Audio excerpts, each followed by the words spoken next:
விட்டல விட்டல விட்டல பாண்டுரங்கா விட்டல விட்டல விட்டல பாண்டுரங்கா விட்டல விட்டல விட்டல பாண்டுரங்கா விட்டல விட்டல விட்டல பாண்டுரங்கா. காளிதாசனுடைய வாக்கு தான் எல்லாருக்கும் தெரியுமே, அருமையான வாக்கு. அந்த வாக்குக்கு அடிமையாகி தான் போஜராஜா காளிதாசனுக்கு அவ்வளவு முக்கியத்துவம் கொடுத்துருக்கான். அவனுடைய கவிதைக்கு போஜனுக்கு ஒரு ஆசை வந்து ஒரு நாளைக்கு கூப்பிட்டான் காளிதாசனை. நீ எல்லாரும் காலமானா அவனை பற்றி ஒரு ஸ்லோகம் பண்ணுவா, அதுக்கு சரம ஸ்லோகம்னு பேர். எப்படியும் நான் காலமாக போகிறேன், எனக்கு யாராவது ஒருத்தர் சரம ஸ்லோகம் பண்ணுவா, அது சுவாரஸ்யப்படாது, நீ ஓன் வாக்குனால சரம ஸ்லோகம் பண்ணுன, நீ தான் பண்ணணும்னா. இன்னார் இருந்தார், இன்னென்ன மாதிரி இருந்தார், இந்த நாளில் பேஜே சம்புபதம் பேஜே விஷ்ணுபதம் ஆச்சாரியன் திருவடி அடைஞ்சார், கைலாசத்துக்கு போனார், வைகுண்டத்துக்கு போனார், இப்படி ஒரு ஸ்லோகம் இருக்கும். இதுக்கு சரம ஸ்லோகம்னு பேர். இது பண்ணுறது கூட ரொம்ப ஈஸி. அந்தந்த பேரை நீக்கிட்டு புது புது பேரை வச்சா போகிறோம். ஒரே ஆசில் இந்த ஆசு ஒன்றாவே இருக்கும், பேரை மாற்றினா போகிறோம், அப்புறம் நாள் கிழமையை மாற்றினா போகிறோம். இது பண்ணுறது கொஞ்சம் சுலபம். இது எல்லாரும் பண்ணுவா, அப்படி எல்லாரும் பண்ணக்கூடாது, நீ பண்ணணும்னா. அவன் சொன்னான் நானா நீயான்னு முன்னாடி பின்னாடி பார்த்துப்போம்னா யாருக்குன்னு யாருக்கு தெரியும். பார்த்தான் போஜன், அப்போ ஒரு காரியம் பண்ணு, எப்படி இருந்தாலும் நான் போனப்புறம் நீ பண்ணினா நான் கேட்க போகிறதில்லை, ஆனால் நீ எப்படி பண்ணியிருக்கேங்கிறத நான் கேட்கணும், இப்போ நீ அதை சொல்லுன்னா. நாளைக்கு பண்ண போகிறத இப்போ சொல்லுன்னா முடியாது. ஒருத்தர் இருக்கும்பொழுது போயிட்டாருன்னு எப்படி சொல்கிறது? இருக்கும்பொழுது போயிட்டாரு சொல்லக்கூடாது, நான் சொல்ல மாட்டேன். அதுவும் இல்லாமல் என் வாக்கில் அம்பாள் இருக்கா, நான் சொல்ல மாட்டேன்.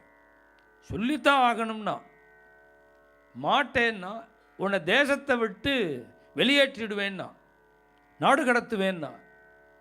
தேசோ விசாலான்னா நீ க்ஷேமமாக இருக்கணும், அவ்வளோதான் எனக்கு. நான் எந்த ஊருக்கு வேணாலும் பழிச்சுப்பேன், எங்கே போனாலும் நான் பழிச்சுப்பேன். கிளம்பிவிட்டார். எங்கேயோ தேச பிரஷ்டம் பண்ணிவிட்டான், நாடு கடத்திவிட்டான், எங்கேயோ போயிட்டான் காளிதாசன். அங்கே போய் தாடி கீடி எல்லாம் வளர்ந்து ஒரு மாதிரியாக இருக்கான் காளிதாசன். அவன் நட்பு அப்படி ரெண்டு பேருக்கும்.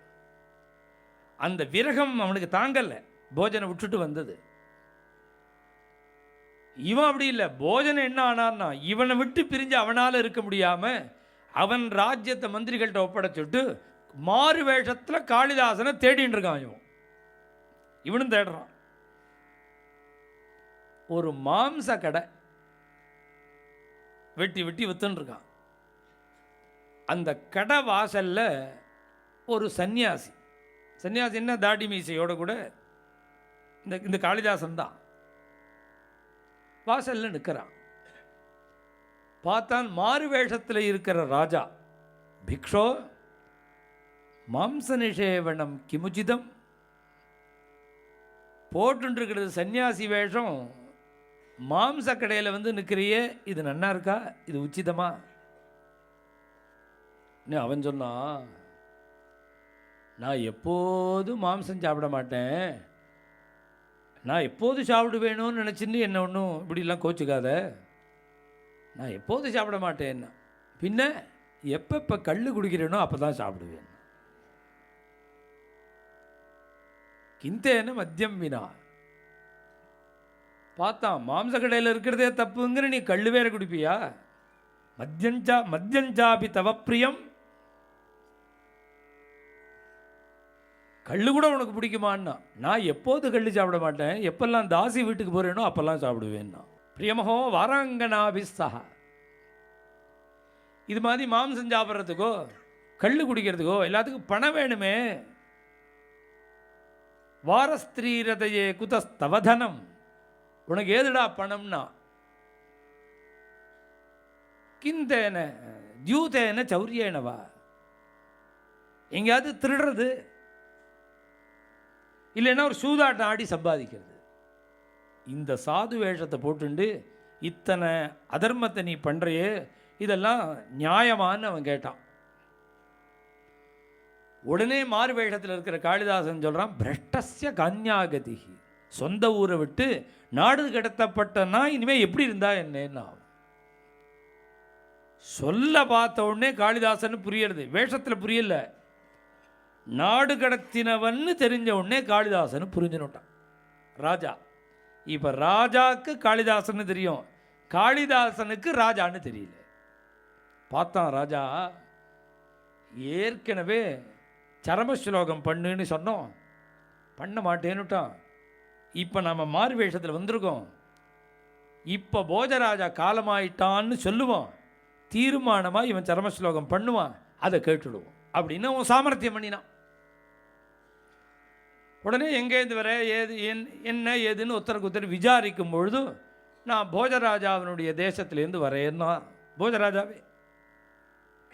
உடனே ராஜா காளிதாசனுக்கு கண்களை கண்ணீர் வந்து, போஜன் சௌக்கியமா, ராஜா சௌக்கியமா இருக்கார். உடனே காளிதாசன் கேட்ட உடனே போஜராஜா அதையும் கேட்குற, அவருக்கு பரம பிராண சகா ஒருத்தர் இருந்தான் காளிதாசன், அவனை தேசபிரஷ்டம் பண்ணிவிட்டான். அவன் கிளம்பி போனதுலேருந்து அதே வருத்தத்தில் இருந்து மகாராஜா காலமாயிட்டார். இதை கேட்டு காளிதாசன் உருண்டு பிறண்டு கதறி, நான் அன்னைக்கு தரம ஸ்லோகம் பண்ண மாட்டேன்னு சொன்னேனே, இப்போ நான் பண்ணுறேன். அத்தியதாரா நிராதாரா, தாரா நகரம்னு பேர் அவன் நகரத்துக்கு, ராஜதானிக்கு. அத்தியதாரா நிராதாரா நிராலம்பா சரஸ்வதி பண்டிதாக கண்டிதா சர்வே போஜராஜே திவங்கதே. ஒரு சின்ன ஸ்லோகம். தாரா நகரம் இன்னைக்கு ஆதாரமில்லாத நகரமாக போயிடுது. சரஸ்வதிக்கு போஜன்னு ஒரு ஆலம்பனம் பிடிமானம் இருந்தது, அந்த பிடிமானம் போயிடுது. சரஸ்வதி பிடிமானம் இல்லாமல் இருக்கா. பண்டிதர்களெல்லாம் திரும்பி பார்க்கறதுக்கே ஆள் இல்லாமல் பண்டிதாக கண்டிதாக. ஏன்னா போஜராஜா தேவலோகம் போயிட்டான். இப்படி முடிச்சான் பாருங்க, துள்ளி குதிச்சான், கீழே விழுந்தான், ஜீவன் போயிடுது. ராஜாவுக்கு ஜீவன் போயிடுது.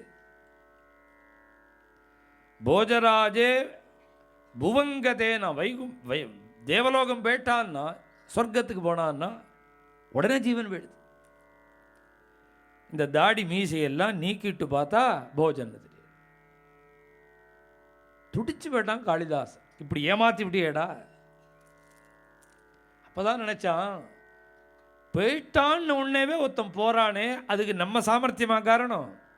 வாக்கில் இருக்கிற அம்பாள் தானே காரணம். எப்போ போயிட்டான்னு உடனே இவன் போனானோ, திரும்பி வந்துட்டான்னு இந்த பாட்டை திருப்பி பாடுவோம். அப்படியே மாற்றிட்டான். அத்தியதாரா சதாதாரா, தாரா நகரம் இன்னைக்கு ஆதாரம் உள்ள நகரமாக ஆயிடுத்து. சரஸ்வதிக்கு போஜராஜன்னு ஒரு பிடிப்பும் வந்துடுத்து.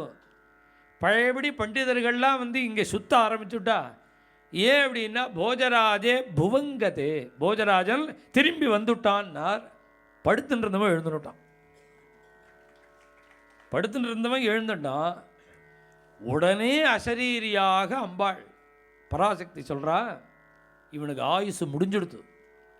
அவன் ஆயுசு முடிகிறதும் அவன் பரலோகம் போயிட்டான்னு நீ சொல்கிறது ரெண்டும் ஒரே நேரத்தில் வந்தது, அதனால போயிட்டான். அவன் திரும்பி வந்துட்டான்னு நீ சொன்னதுக்காக நானாக அவனை அனுப்பிச்சிருக்கேன். இப்போ என்னுடைய சக்தியினால் நான் அனுப்பிச்சிருக்கேன். ஆனால் ஒன்றும், இந்த க்ஷணத்துலேருந்து 1.5 மணி நேரம் தான் அவன் உயிரோடு இருப்பான். இதுலேருந்து 1.5 மணி நேரம் இருப்பான் அப்படின்னு அம்பாள் சொல்லிவிட்டு மறைஞ்சுட்டான். இதை காளிதாசன் போஜன்கிட்ட சொல்லிவிட்டான். அப்படி அம்பாள் சொல்கிறாடா, 3.25 நாட்டிக்கு தான் நீ இன்னும் ஜீவனோடு இருப்ப. பார்த்தான் காளிதாசன், வரையா சீக்கிரம் ஊருக்கு போயிடுவோன்னா. இன்னும் 1.25 மணி நேரம் தான் உயிர்னா,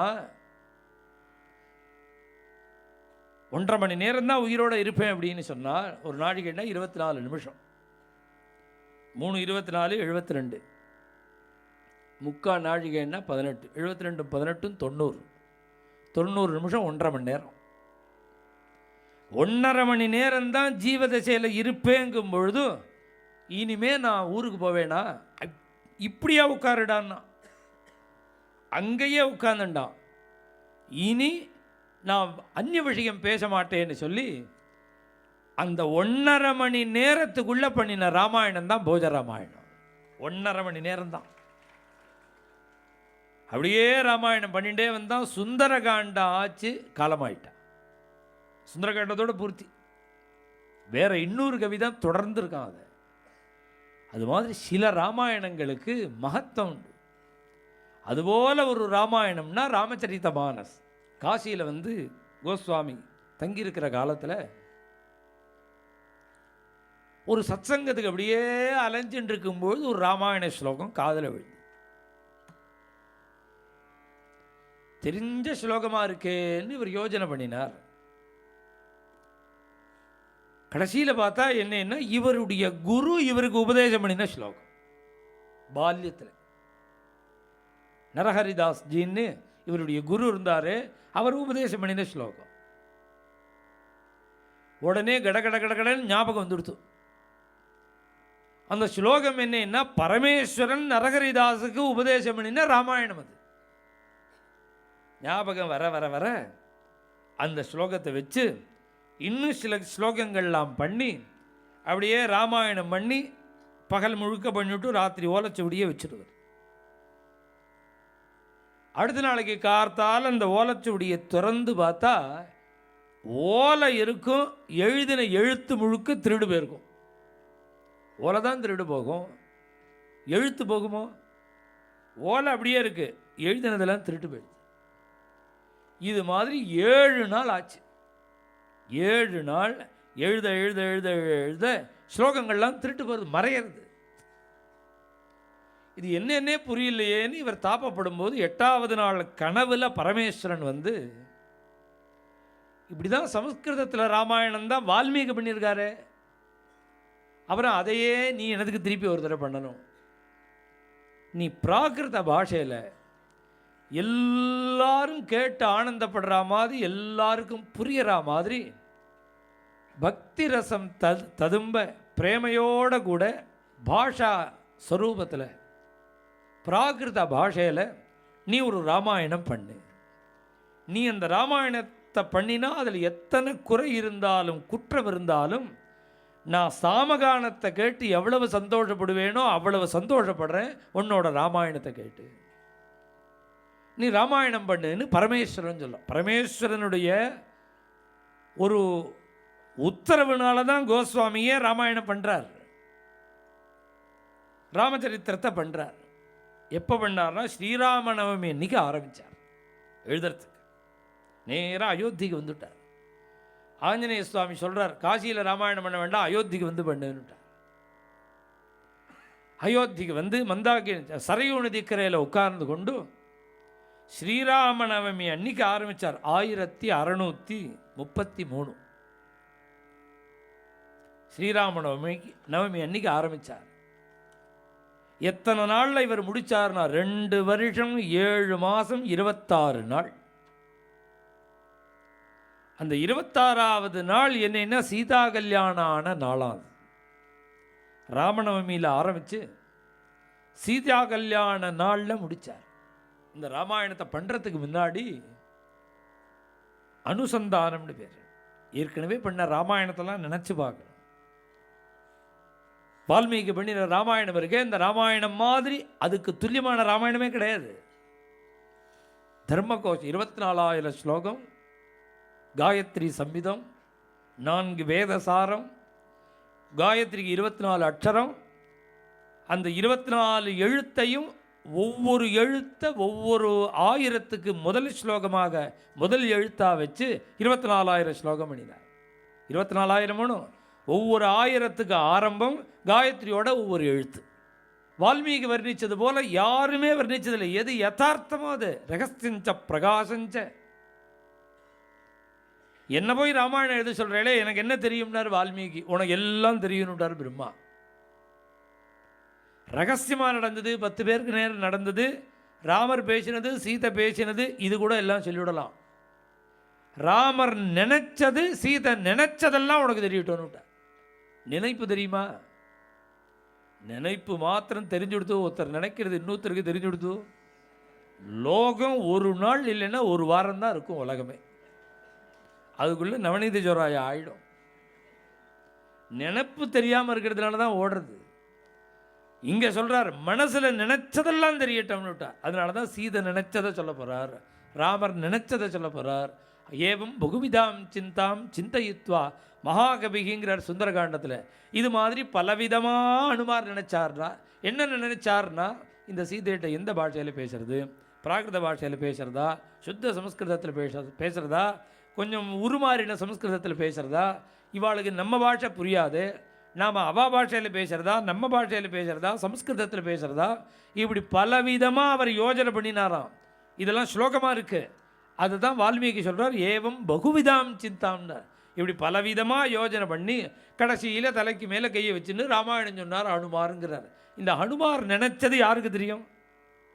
இப்படிலாம் நினைச்சாருன்னு இதை பிரம்மா சொல்லியிருக்கார். எல்லாம் உனக்கு தெரியட்டும். ஆரம்பத்திலேருந்து கடைசி வரையில் ராம குணங்களை முழுக்க அனுபவித்து தன் மனசுக்கு கொண்டு வந்து அப்புறம் ராமாயணம் எழுதுற. ஸ்ரீ குரு சரண சரோஜ ரஜ நிஜமன் முகுரு சுதாரி. இந்த ராமாயண ஆரம்பத்திலேயே இந்த ஸ்லோகம் வந்துடுது. ஸ்ரீ குரு மிருதுபத, மிருதுவான குருநாதருடைய சரணாரவிந்தத்தில் இருக்கிற பாத தூளியை எடுத்து என் கண்களில் இருக்கிற அஜ்ஞானத்தை நீக்கி யதார்த்தமான தத்துவம் தெரிகிறதுக்கு குரு சரணத்தை அதனுடைய அனுகிரகத்தினால அந்த திவ்ய திருஷ்டியை பெற்று ராமாயணம் எழுதுறேன்னு முதலே சொல்லிவிட்டார். அதே விஷயம் திருப்பி இன்னொரு தடவை சொல்ல போகிறார். எத்தனையோ ராமாயணங்கள் இருந்தாலும் இந்த ராமச்சரித மானஸில் என்ன ஒரு ஆச்சரியம் அப்படின்னா, ரசம்தான் முக்கியம் இருக்கு. கதைக்கு முக்கியம் இல்லை, தர்மத்துக்கு முக்கியம் இல்லை. தர்மம் தான் வால்மீகி சொல்லிவிட்டாரு. ரசம் முக்கியம், பக்தி முக்கியம். இந்த ரெண்டுக்கு தான் முக்கியத்துவம் கொடுப்பார் அவர். இந்த ராமபட்டாபிஷேகம் அப்படிங்கும் பொழுது ராமரணி காட்டுக்கு போன தசரதன் சொன்னாரோன்னு சொன்ன உடனே ராமருடைய முகம் எப்படி இருந்ததுன்னு வால்மீகி வர்ணிக்கவே இல்லை. அந்த செகண்ட் வர்ணிக்கல, அப்புறம் சொல்கிறார். அந்த அரண்மனையை விட்டு வெளியில் வந்த உடனே ராமரோட திருமுகம் எப்படி இருந்ததுன்னு, நச்சஸ்ய மகதீம் லக்ஷ்மியும் ராஜ்யநாச்சோபகரிஷதி. பெரிய லாசு, ராஜ்ய லாசங்கிற லாசு வந்திருக்கு. அந்த லாசு ராமனுடைய திருமுகத்தினுடைய சோபையை குறைக்கலைன்னார். யாருக்குமே நஷ்டம் வந்தால் மூஞ்சி காமிச்சு கொடுத்துரும். என்ன சார் என்னமோ மாதிரி இருக்க இல்லைங்கிறா, மூஞ்சி காமிச்சு கொடுக்குறதா இல்லையா? எவ்வளோ பெரிய ராஜ்யம், நேற்றுக்கு ராஜ்யம்னா இன்னைக்கு காட்டுக்கு போங்கிறார். இந்த நஷ்டம் அவர் முகத்தில் தெரியவே இல்லையா? தெரியாத மண்ணில் என்ன ஆச்சுன்னார், இன்னும் அதிகமாக பிரகாசத்தை கூட்டினதுன்னுட்டார் வால்மீகி. அவர் அந்த செகண்டு சொல்லலை, தசரதன்ட்ட பேசி கௌசல்ய கைகிட்ட பேசி கொஞ்சம் எல்லாம் பேசி முடிச்சுட்டு வாசலுக்கு வரும்பொழுது இந்த முகத்தை சொல்கிறார். கம்பர் பார்த்தார், அந்த செகண்டே எப்படி இருந்ததுன்னு சொல்கிறார். அந்த செகண்டே எப்படி இருந்ததுன்னு காளிதாசன் சொல்கிறான். தசரதன் இந்தா ராமா ராஜ்யம்னு சொல்லும் பொழுது அழுதுண்டே வாங்கிட்டாராம் சுவாமி. ராஜ்யம் கிடையாது, நீ காட்டுக்கு போன்னு சொன்ன உடனே சுவாமி சந்தோஷமாக கிளம்பினாராம், சிரிச்சுண்டே கிளம்பினாராம். பித்ராதத்தாம் ருதன் ராமஹா பிராங்மகீம் பிரத்யபத்யதா பஷாத்வனாய கச்சேதி ததாஜ்ஞாம் முதிதோக்ரஹீத். ரகுவம்சத்தில் காளிதாசன் சொல்கிறான், அப்பா கொடுக்கும்போது அழுதார், அழுதுண்டே வாங்கினார். ராஜ்யம் இல்லை, காட்டுக்கு போன உடனே சந்தோஷமாக கிளம்பினார்னா, சந்தோஷமாக கிளம்பினத்தை வேணால் ஏற்றுக்க முடியும். அப்பாக்காக ராஜ்யத்தை விட்டுட்டு போகிறோம், இந்த ஒரு பாக்கியம் நமக்கு கிடைச்சிதுன்னு வேணால் ராஜ்யத்தை விட தர்மத்தை உயர்வாக நினைக்கிறதுனால சந்தோஷப்படலாம். அரசை கொடுக்கும்பொழுது யாராவது அழுவாளா? இந்தா ராமா உனக்கு ராஜ்யம், உனக்கு பட்டாபிஷேகம்னு சொல்லும்பொழுது ராமர் அழுதுண்டே வாங்கிட்டாராம். இது ஒவ்வாமல் இருக்கு. காட்டுக்கு போனால் என்ன சந்தோஷப்படலாம், இந்த ராஜ்யம்னா யாராவது அழுவாளோ? இது எந்த கிரந்தத்திலையும் காளிதாசனுடைய இந்த ஸ்லோகத்துக்கு எதுலேயுமே சரியான பதில் இல்லை. ஏன் இப்படி அழுதாருங்கிறதுக்கு துளசிதாசர் ஒண்டி தான் சொல்கிறார். சுவாமி அழுதாராம். கர்ணபேத உபவீத விவாஹா, இந்த ராஜ்யம் உனக்கு பட்டாபிஷேகம் உடனே சுவாமி பொல பொல பொலன்னு அழுக வந்துடுதா. விமல வம்சயேக்கு அனுச்சித விமல வம்சயக்கு அனுச்சித ஏகா. எப்பேற்பட்ட சூரிய வம்சம், இந்த சூரிய வம்சத்தில் ஒவ்வாதது இது ஒன்று தான், பிடிக்காதது ஒன்று தான், அனுச்சிதமானது. என்ன அனுச்சிதம்னா, ஒன்றாவே 4 பேர் பிறந்தோம், ஒன்றாவே காது குத்தினா, ஒன்றாவே பேர் வச்சா, ஒன்றாவே பூணல் போட்டா, ஒன்றாவே கல்யாணம் பண்ணினா, 4 பேருக்கு சமமாக பண்ணிவிட்டு பட்டாபிஷேகம்ங்கும்பொழுது தம்பிகளெல்லாம் விட்டுவிட்டு தான் பண்ணிக்க வேண்டியிருக்கேன்னு அழுதாரா ராமர். இந்த பட்டாபிஷேகத்துக்கு மாத்திரம் அவா கிடையாது, தான் மாத்திரம் பண்ணிக்கிறமேன்னு ராமர் அழுதார்னு இந்த காளிதாசனுடைய ஸ்லோகத்துக்கு வியாக்கியானம் இல்லாத அந்த ஸ்லோகத்துக்கு துளசிதாசர் தான் வியாக்கியானம் பண்ணுறார். இது மாதிரி அங்கங்கே விட்டது, அங்கங்கே உள்ள ரசம். விபீஷண சுவாமி சரணாகதி பண்ணின உடனே பகவானுக்கு விபீஷணன் ராமான்னு உடனேவே இவர் மன உருகி போயிடுது ராமருக்கு. பரித்யக்தா மயா லங்கா மித்ராணி ச தனானி ச, எல்லாத்தையும் விட்டேன்னார். லங்கையை விட்டேன், அண்ணாவை விட்டேன், பந்துக்களை விட்டேன், சம்சாரத்தை விட்டேன், குழந்தைகளை விட்டேன், ஐஸ்வர்யத்தை விட்டேன், கட்டிண்ட வேஷ்டியோடு வந்திருக்கார். அடுத்த வேளை ஆகாரம் எங்கேன்னு தெரியல, ஸ்நானம் பண்ணினா கட்டிக்க வேஷ்டி கிடையாது, தீனனா வந்திருக்கார். இப்படி விபீஷண சுவாமி சரணாகதி பண்ணா பகவான் அவர் ஒரு விரதம் வச்சுருக்கார். சகிருதேவ பிரபன்னாயா, ஜென்மா முழுக்க சரணாகதி பண்ண வேண்டாம், ஒரே ஒரு தடவை ராமான்னு சரணாகதி பண்ணா போ. இல்லை அவன் ஸ்டேட்டஸை பார்க்குறான், நமஸ்காரம் பண்ணுறதுக்கு யோஜனை பண்ணான்னா நமஸ்காரம் கூட பண்ண வேண்டாம். தவாஸ்மி, நான் உன்னை சேர்ந்தவன் அப்படின்னு வாயால் சொன்னாப்போ, அது கூட சொல்கிறதுக்கு சங்கோஜப்பட்டான்னா எனக்கு முன்னாடி நின்று கொஞ்சம் மூஞ்சியை ஏக்கமாக வச்சுட்டா போருங்கிறார். அது யார் அப்படி இருந்தாலும் அபயம் கொடுப்பேன், அவனை எதிர்த்து யார் வந்தாலும் அத்தனை பேரையும் விரட்டி இவருக்கு அபயம் கொடுப்பேன். அபயம் சர்வபூதேப்யா ததாமி ஏதத் விரதம். இப்படி இருக்கிற பகவானுடைய திருவுள்ளம் இருக்கு. அங்கேருந்து வந்தான் சுக்ரீவன், இவனை சேர்த்துக்க கூடாது. சுவாமி சொல்றார், எடுத்த உடனேவே ஹிருதயம் தெரியாம பேசுற பகவானுடைய ஹிருதயம். பாகவதம் சொல்றது பகவத் பிரதிகூலசீலங்கிற பாகவதம். பெரும்பாலும் ரொம்ப பெரியவாளுடைய ஹிருதயம் தெரியாம தான் இருப்பாளாம் அவன் பக்கத்திலேயே இருக்கிறவன். அதை பாகவதமே சொல்லிக் கொடுக்கிறது. பகவத் பிரதிகூலசீலோ, அவருடைய கருணை எப்படி இருக்கு, யார் வரமாட்டாளா வரமாட்டாளா வரமாட்டாளா வரமாட்டாளான்னு இவர் ஏங்கிண்டே இருக்கார், வந்தவாளெல்லாம் இவ தடுத்துட்டே இருக்கார். அதை பாகவதன் சொல்றது பகவத் பிரதிகூலசீலம். எக்ஸ்பர்ட்டம் ஜெயவிஜயால சொல்றான். சரகாதிகள் வரும்போது உள்ள விட மாட்டேன்னு பெருமை நீட்டினானோ ஜெயவிஜயாள். உள்ள இருக்கிற பெருமாளுடைய ஹிருதயம் தெரியாத பக்தாளுங்கிறார்.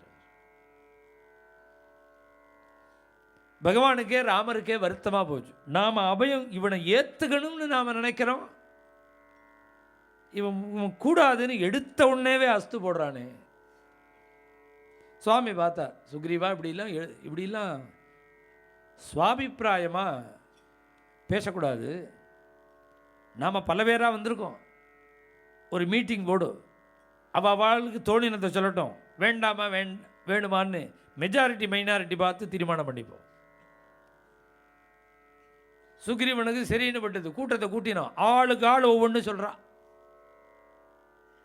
ஒவ்வொருத்தரும் ஒவ்வொன்று சொல்கிறா. இவன் வந்த நேரம் சரியில்லை, யோக்கியனாக இருந்தால் சீதையை தூக்கின்னு போன அன்றைக்கே வந்திருக்கணும். ஒருத்தர் இன்னொருத்தர் சொல்கிறா சத்ருட்டேந்து வந்திருக்கா, அதனால சேர்த்துக்க கூடாது. இன்னொருத்தர் சொல்கிறா, சத்ருலையும் நல்லவன் இருப்பான், கூப்பிடுவோம், 10 கேள்வி கேட்போம், சரியா பதில் சொன்னால் சேர்த்துப்போம், உளறினான்னா திருப்பி அனுப்பிச்சு. ஒவ்வொருத்தரும் ஒன்று சொன்னான். ஆஞ்சநேய சுவாமி பார்த்தார், அவருடைய டேர்ன் வந்தது. இது என் அபிப்பிராயத்தை நீங்கள் கேட்கணுங்கிறதுக்காக நான் சொல்லலை. இப்போ ராமர் அனுமார் என்ன சொன்னார் அப்புறம் சொல்கிறேன். உடனே அழிச்சிடுவான்னு சொல்ல போகிறார் விபீஷணனை. ஹனுமாரை சொன்ன உடனே அழிச்சிடுவான்ட்டார். இந்த சுக்ரீவனுக்கு வேகம் வந்துடுது. என்ன கோபம்னார், இந்த அனுமார் சீதைக்கு லங்கைக்கு போய் சீதையை பார்த்துட்டு வந்தார். இவர் எந்த பேப்பரை நீட்டினாலும் ராமர் படிக்காமலே கையெழுத்து போடுறார். உடனே யோஜனை அசூய வந்தது, கொஞ்சம் யோஜனையும் பண்ணினான். அப்போ தோணினது, நாம் கொத்து புத்துன்னு தோணின உடனே உளறி விடுறோம். நம்ம மாதிரி ஹனுமார் உளர மாட்டேங்கிறார். நிதானமாக யோஜனை பண்ணி பேசுகிறார். நம்மோடது ஏன் ஃபெயிலியர் ஆகுது, அனுமாரோடது ஏன் சக்ஸஸ் ஆகுதுன்னு அவர் யோஜனை பண்ணி செய்கிறார், பேசுகிறார். சக்ஸஸ் ஆகுது, நாம் அவசரப்பட்டு பேசுகிறோம், ஃபெயிலியர் ஆகுது. இனிமேல் நாமும் யோஜனை பண்ணி தான் பேசணும். விட்டல விட்டல விட்டல பாண்டுரங்கா, விட்டல விட்டல விட்டல பாண்டுரங்கா.